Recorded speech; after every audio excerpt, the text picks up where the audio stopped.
উম্মতের এত দাম তো উম্মত বানাও। উম্মত মেলায় মেলায় ঘুরে, উম্মত ঠেলায় ঠেলায় ঘুরে, উম্মত সুদে সুদে ঘুরে, উম্মত ঘুষে ঘুষে ঘুরে, উম্মত আকাম্মে আবান্দা বাদাম্মে করে, উম্মত জুতা চুরি করে, উম্মত গরু চুরি করে, উম্মত অন্য ডাকাতি করে, উম্মত খুন খারাপি করে। কথা কন না কে? ঠিক না?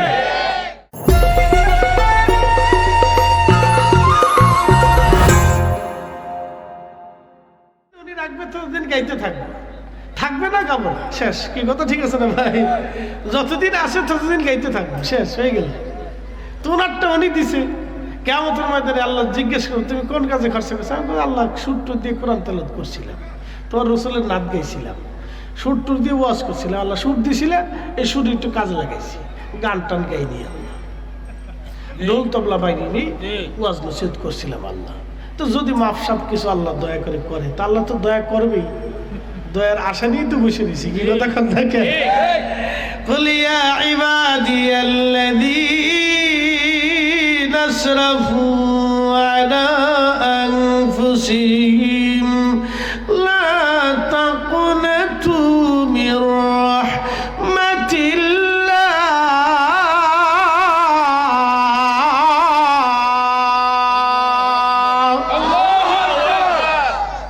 নিরাশ হতে নিষেধ করছে কে? আল্লাহ। হাবিব প্যারা বন্ধু বলে দেন, হে আমার বান্দারা, নফসের সাথে যত অপরাধ করো, তুমি সাগর সাগর, 7টা মহাসাগর, জীবনে কোনোদিন 7টা মহাসাগর আপনি ঘুরতে পারবেন? একসাথে বলুন, পারবেন? পৃথিবীর কোন নাবিক কি পেরেছে? সাগরের পর সাগরও যদি গুনাহ হয়ে যায়, 7টা আসমান আর 7 জমিনের যত ফাঁকা জায়গা আছে, এটা কি আপনি কোনোদিন ঘুরে আসতে পারবেন?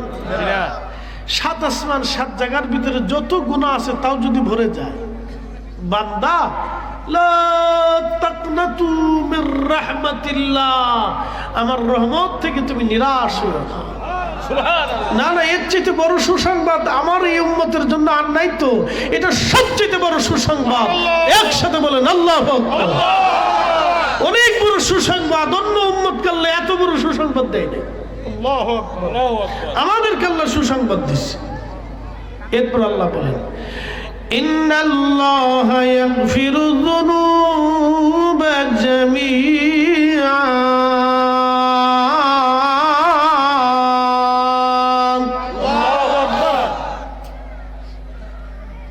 শুধু এই নবীর উম্মত হয়েছেন বিদায় মর্যাদাগুলি পাইলেন, অথচ এই নবীর শান আমাদের ভাইদেরকে বুঝাইতে বুঝাইতে আমাদের জীবন চলে শেষ হয়ে গেল। সুন্নি আলেমদের কি হয়ে গেল? জীবন শেষ হয়ে গেল। আমরা কোনো মানুষকে বুঝাইতেই পারলাম, কোনো মানুষ বুঝার পরও বোঝা না বোঝার ভান ধরে বসে থাকে, বুঝাইতে পারলাম। আহা, তারপরেও কিয়ামতের ময়দানে তো বলতে পারবো, ইয়া রাসূলুল্লাহ, আপনার সম্মান ইজ্জত আমরা আল্লাহ আজমত দিয়েছিল, আমরা বর্ণনা করছি। একসাথে বলুন আল্লাহু আকবার। এই নসিবটা তো আমাদের আছে, কথা ঠিক আছে না? আমাদের চিন্তা করি যে লক্ষ লক্ষ মানুষ তার আমার ওয়াজের সামনে বসে থাকে না, কিন্তু আমি তো গাইতে থাকি। কিয়ামতের ময়দানে তো আল্লাহর কাছে বলতে পারবো, আল্লাহ তোমার মেহবুবের শান। মেহবুব বুঝেননি আপনারা? মেহবুব বুঝাই আজকে আপনারা না, শুধু বন্ধু না, মেহবুবের ভিতরে একটা গুরুত্ব কথা আপনার বুঝে দিয়ে আজকে। মেহবুব, মেহবুব আলা, মেহবুব কি বুঝাই বুঝে যান। আপনার যার ছেলে মেয়ে আছে, ছোট্ট বাচ্চা, খুব আদরের, 12 বছর পরে একটা বাচ্চা হয়েছে। কত বছর পরে হয়েছে? 12 বছর পরে, অথবা 20 বছর পরে একটা বাচ্চা হয়েছে, হয় না এরকম? সেদিন একজন এসে বলতেছে, হুজুর 20টা বছর পরে আল্লাহ আমার একটা কন্যা সন্তান দিচ্ছে, হুজুর একটু দোয়া করে দেন। তাহলে কত পুতুলের মতো সাজাই গুজে আমার সামনে নিয়ে আইছে, হুজুর আমার কলিজার টুকরা, আমার কলিজার ধন। তার মানে কি 20 বছর পরে একটা লোক আল্লাহ তার আশা পূরণ করছে, সে যে কত খুশি, উৎফুল্ল, তার উৎফুল্লতা আপনি ভাষায় প্রকাশ করার মতো না। তো হুজুর একটু দোয়া করে দেন আমার বাচ্চাটার জন্য। তো দেখলাম যে বাবা কত আনন্দিত। তো বাবা যদি এত আনন্দিত, তো মা তো আরো খুশি।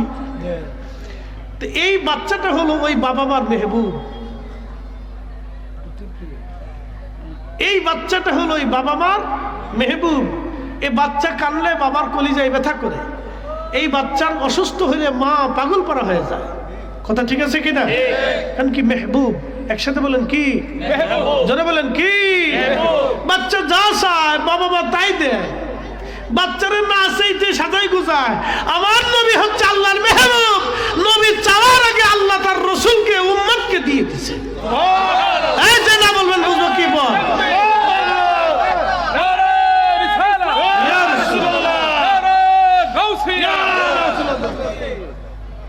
মেহবুব বুঝাইতে পারছি আপনাকে? যদি না বুঝেন তাহলে বুঝাই দিই আরেকটু বুঝাই। রমজান আসতেছে না? আসতেছে।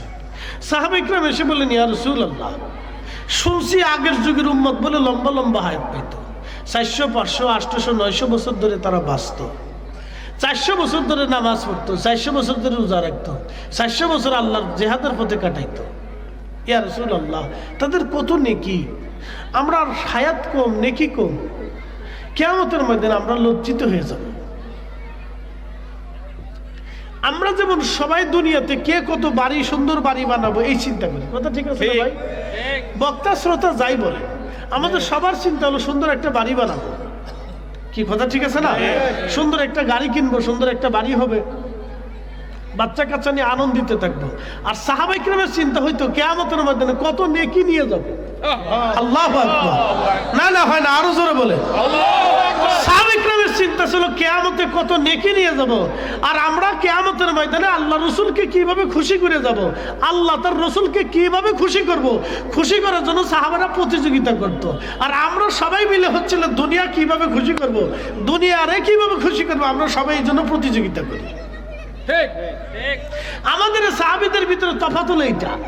সাহাবীরা আল্লাহ পাওয়ার জন্য, রসুল পাওয়ার জন্য চেষ্টা করতো, প্রতিযোগিতা করতো, আর আমরা দুনিয়া পাওয়ার জন্য প্রতিযোগিতা করি। কথা ঠিক আছে না? আমাদের সবার প্রতিযোগিতা এটা, সবার প্রতিযোগিতা এটা। এই জন্য সাহাবা ইকরাম থেকে আমাদের আকাশ তফাল ডিফারেন্স।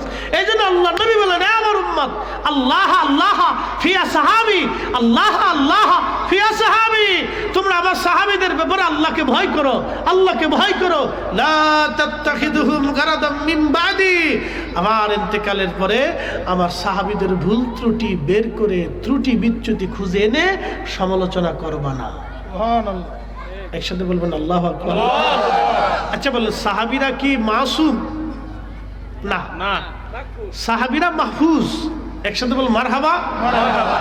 আবু বকর সিদ্দিক কি জন্মগত মুসলমান? নি কথা কর না কেন? আবু বকর সিদ্দিক, ওমর, উসমান, আলী, তালহা, জুবাইর, আব্দুর রহমান ইবনে সাদ বিন ওয়াক্কাস, আবু উবাইদা ইবনে জাররাহ, আশারে মুবাশশারা, খোলাফায়ে রাশিদিন, কেউ জন্মগত মুসলমান না, সবাই আগে অমুসলিম ছিলেন। শুধু আলী রাদিয়াল্লাহু আনহু 10 বছর বয়সে তিনি কালেমা পড়েছেন। তিনার ব্যাপারটা একটু ভিন্ন। তিনার ব্যাপারটা কি ভিন্ন? তিনি 10 বছরেই কালেমা পড়ছেন। আল্লাহর নবী এবং আম্মাজান খাদিজা যে সময় কাবাতে নামাজ পড়তেন, তখন আলী ডান পাশে দাঁড়াইতেন। বয়স 10। একসাথে বলুন মারহাবা। বয়স কত? 10। বয়স কত? 10। বয়স কত? 10। এজন্য কেউ যদি বলে আলীর মদ খাইতো, এটা ভুল কথা। দুনিয়ার সারাবি, খারাবি, হারামি, নাফাকি, ফাসিকি সমস্ত কর্মকাণ্ড থেকে আল্লাহ আলীকে মুক্ত রেখেছিলেন। কারণ আলীর সাথে ফাতেমার বিয়ে হবে, আর আলী আর ফাতেমার দুইজনের রক্তে নচলে আল্লাহ 2টা সন্তান পাঠাবে। একটা সন্তানের নাম হবে হাসান, আর একটা সন্তানের নাম হবে হুসাইন। হাসান আর হুসাইন হবে সাইয়্যিদু শাবাবি ফি আহলিল জান্নাহ, জান্নাতের যুবকদের সর্দার। এদের দুইজনের রক্ত ধারণ যে পৃথিবীতে অসংখ্য ওলিয়া, আতকিয়া, নুজাবা, ওলামা ফুদাল আসবে, এবং শেষ সময় ইমাম মাহদিকে আল্লাহ তাদের নসলে পাঠাবে। রক্ত পাক। একসাথে বলেন কি পাক? রক্ত পাক। জোরে বলেন কি পাক? রক্ত পাক। জোরে বলেন কি পাক? রক্ত পাক। রক্ত পাক হয়ে আসছে। সুবহানাল্লাহ। রক্ত পাক।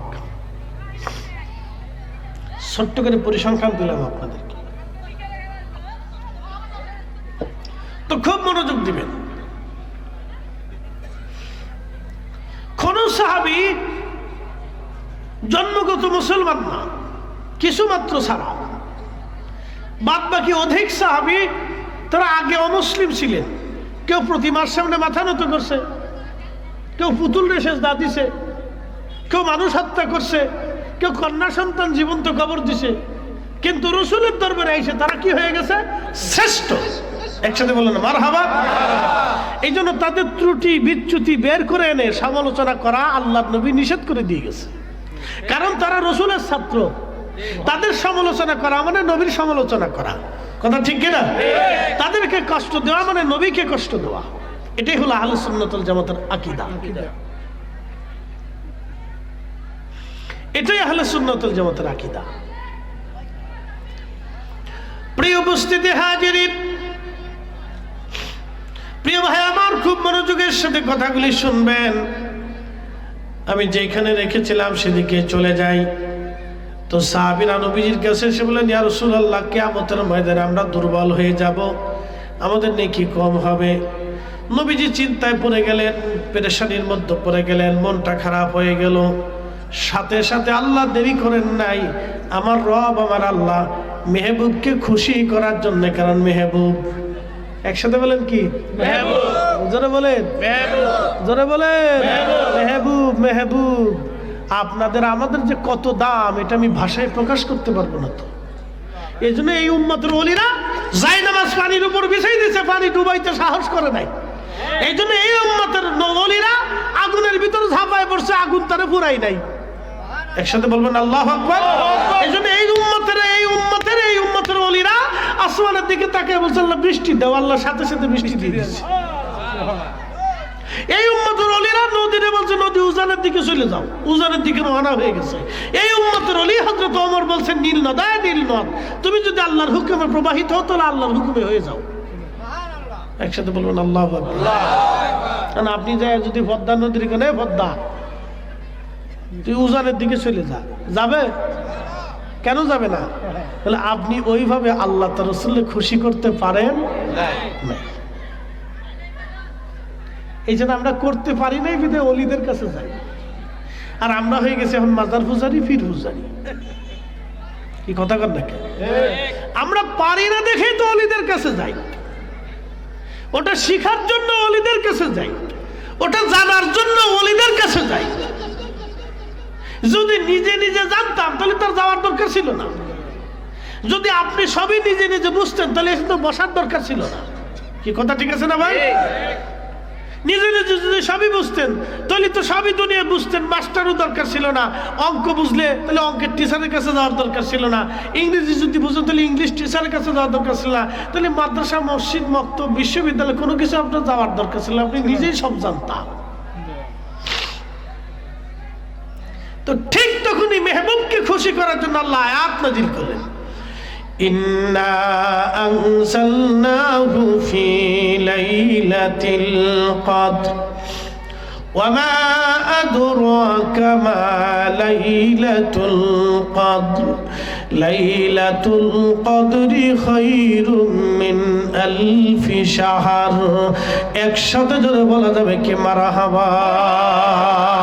নবী, আমি কোরআন শরীফ লাইলাতুল কদরের রাত্রিবেলা নাজিল করেছি। ওয়া আদরাকা মা লাইলাতুল কদর। নবী গো, লাইলাতুল কদর কি আপনি জানেননি? লাইলাতুল কদরি খায়রুম মিন আলফি শাহর। সেই লাইলাতুল কদর এত দামি, 1000 মাস, 1000 মাস ইবাদত করলে যত নেকি হবে আমি আল্লাহ আমার আপনার নবীর উম্মতের এক রাত্রে কদরে রাত্রিবেলা যদি কেউ ইবাদত করে আমি আল্লাহ তাকে 1000 মাসের চাইতে বেশি পরিমাণে নেকি আমল নামায় দিয়ে দেব। চিৎকার মেরে জোরে বলা যাবে কি মারহাবা। এটা কি মুসা নবীর উম্মত হলে এই মর্যাদা হতো না? ঈসা নবীর উম্মত হলে এই মর্যাদা হতো না? সুলাইমান নবীর উম্মত হলে এই মর্যাদা আমরা পেতাম না? অন্য কোন নবীর উম্মত হলে এই মর্যাদা আমাদের নসিব হতো না? শুধু আখিরি নবীর উম্মত হওয়ার কারণে এই মর্যাদা আল্লাহ দিয়ে দিয়েছেন। একবার জোরে বলা যাবে কি আল্লাহু আকবার।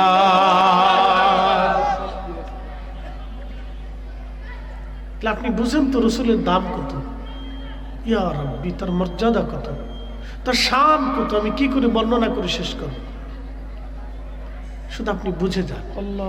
এটা তো বোঝার জিনিস, এটা তো তর্ক করার জিনিস না। কথা ঠিক আছে না ভাই? এগুলি তর্ক করার বিষয় না, এটাকে বুঝতে হয়, হৃদয়ে ধারণ করতে হয়, আনতে হয়, অন্তরে এটাকে বদ্ধ করতে হয়। এগুলি বোঝার জিনিস, এগুলি তর্ক করার বিষয়।